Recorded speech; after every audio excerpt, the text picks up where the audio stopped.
माझ्या शारदा संस्कृत क्लासेसमधील सर्व विद्यार्थी बंधू भगिनींना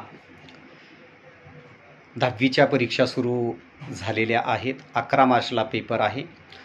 दिनांक 7, 8, 9 आणि 10 हे 4 दिवस आपण 3-3 तास रिव्हिजन घेत आहोत आणि बऱ्यापैकी विद्यार्थ्यांची चांगली तयारीसुद्धा झालेली आहे.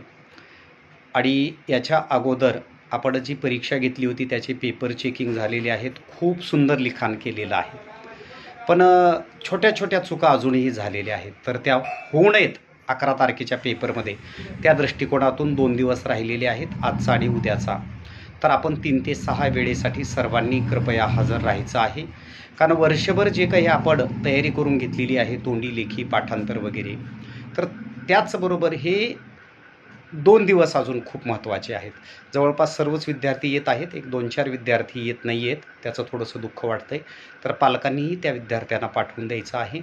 आणि निश्चितपणे 11 तारखेचा पेपर तुम्हाला खूप सोपा जाणार आहे.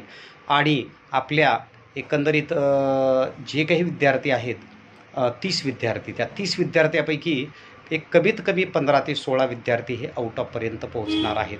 बाकी 98-99पर्यंत राहणार आहेत. आणि त्या दृष्टिकोनातून रिव्हिजन बॅचला पण हजर राहायचं आहे. थँक्यू. धन्यवाद.